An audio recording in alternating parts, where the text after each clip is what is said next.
my 5 tips using my Nexus devices here. Those of you guys who have a Nexus device or just a stock Android version, and it might work for others, I just don't have all the phones, so you want to try it out for yourself. There's a little trick to your phone that I'm going to show you here. Pay attention to the toggles. I can rearrange all these, and maybe you thought you can't do that unless you're rooted, but you do not need that. Now all we're going to do is press and hold on this little, and you can see it spinning. You can see it spinning right there. I'm going to let go. System UI Tuner has been added to settings. Now we're going to scroll down and go to System UI Tuner. Fun for some, but not for all. And quick settings, you click onto it. Now you can rearrange your stuff here. You can add more tiles, or let's say you don't want to see the invert colors, so you're going to bring it to the trash can and throw it away. It doesn't throw it away completely because you can bring it back, as you can see, invert colors. I want the airplane mode to be in the middle, switch it up, and it switches over. You don't really get to add like cameras or special apps. It's not a rooted feature, it's just more like a rearrangement or changing something on here. Now I love to see a little battery percentage, but I can't tell how many battery percentage I have in that little battery. So what you do, instead of having to do another third-party application that does this, you do it straight up within the phone. You can see my battery right there, it's nothing inside of it, but I'm going to click on this. And now there is a battery percentage of 81%. Instead of having to bring it down and then one more, go to the battery percentage, you'll see your battery percentage all the time inside there. Status bar. You can quickly uncheck and check things on if you don't want to see them in the toggle bar. It might be very useful and more minimal for you, or added features. Tip 2. Going into your settings, you want to go into About Phone and click on your build version 7 times. It goes 1, 2, 3, 4, 5, 6, 7, and it'll bring up your developer mode. But don't worry, you're not really going to mess up your phone. It's not like a real hack or a root thing, so you can, revert back to it. So we see developer options here. There's a few things in here that I do not know what it means, so I don't even move it, I don't even care about it. But you can see there's USB debugging mode. That's if you want to do some kind of computer hookup to do like tethering, some sort with other applications, or like bug reporting. I'm going to hold the power button. You can see that's all we get. Select on that, now press the power button, now we get bug report. You can show touches, so if you want to see where your finger is hitting things, there's a little bubble there underneath my finger, you can't really tell. But if you want to see where it touches, so make sure it's registering, you can have that on and off. And this is where I used to come to all the time to change the animation scale, because maybe the way things pop up or move, you see that movement right there that comes up. We can move it into slower speeds. We'll do 5 times and you will see the animations are starting to get really slow.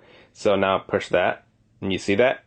The animations move very smoothly and very slowly. So if you want to make your phone feel faster, you want to set it at like 0.5 or even turn them off completely. It just looks and feels like it sped it. And if you go off, that means you're going to save some battery as well. And everything's just going to just show up. It's not going to have any animation, just going to show up. Strict mode, show CPU usage. You click on that. You get your CPUs there showing up. Every time you leave an activity, it'll close it so it's not running in the background. You can see background process limit. If there's apps that you don't really use but you still want to keep installed, you can just touch on that. And inactive means it's not going to try to run or keep working on the background. It's going to stop it. So you got ways to turn them off if they're not active but you still want to keep them. And that's also a step if you wanted to root. Maybe you don't have enough internal memory. You already removed your pictures, videos, and moved files over to make room, but you still don't have enough. Well, this is what you got to check out. Go into your settings, go into your storage and USB. It might say something different. Just go to your storage. As you can see here, I've only used less than 6 gigabytes on my 64 gigabyte. The reason why I don't have a lot of stuff taken, because I remove a lot of apps, I remove a lot of games, and all my pictures and videos go over the cloud on my Google Photos. So I will always have enough room. But we can see the apps are what takes the most memory on my phone. But going to the bottom, we can see cached data. There's 1.2 gigabytes of data being used, which can be released and nothing bad will happen to your phone. Let's clear that. I'm going to clear that. I've seen it up to 5 gigabytes of cached data. Now look at my memory, the 4.60. Now release more memory for me to be able to download if you weren't able to. So that's another tip there. But also, guys, I recommend storing your pictures on the cloud. Tip number 4, disabling applications. Those of you guys who have a lot of bloatware or applications that you never use but you can't remove them because you're not rooted. Play movies. Now, I can't remove play movies. And maybe your home launcher does not allow you to do it this way, But you can see I'm going to go to app info. Now if you want to go into your apps, you want to go into your settings, go to apps, and find that application again. Google Play Movies. Now I can't uninstall it because I have to have it, but I'm going to force stop it. You don't need to press that at all, but it'll say computing there, which you don't have to wait for, and you press disable.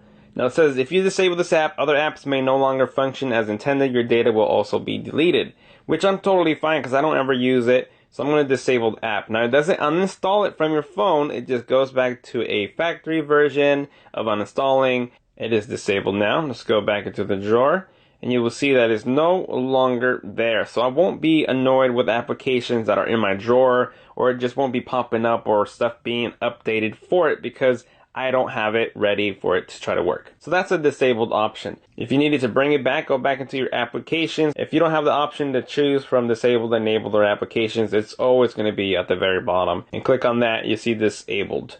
And those are the disabled applications.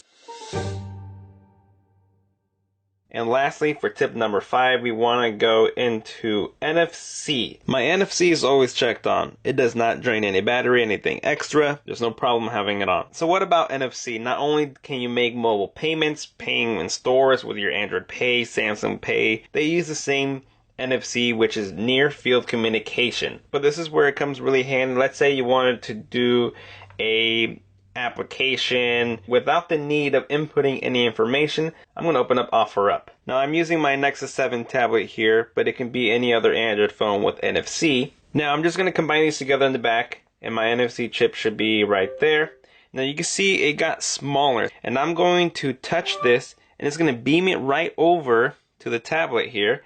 And there's the application right there without me having to put any information, because I had this app open. Your friend might have been watching this app and he wants it. Same as Clash Royale.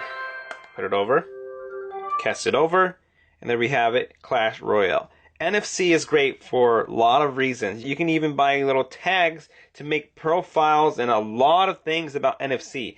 NFC has been around for Android for around like 5 years or more probably. A lot of people don't understand them, and I haven't obviously educated a lot of people about it, but I've used it and I love it, and it's pretty much been a mobile standard ever since. So go educate yourself on NFC. Other people have great videos out there for you to check them out. So there you guys have it. Those are my 5 tips using my Nexus devices here. This is 2015 Nexus 6P, Nexus 7. The only devices I have right now. Even though I performed all these on my Nexus device, doesn't mean that you have to have this phone in order for those features to work. But it's definitely worth it for you to go test it out for yourself. And there you guys have it. Thank you for watching. And as always, I will see you guys next time.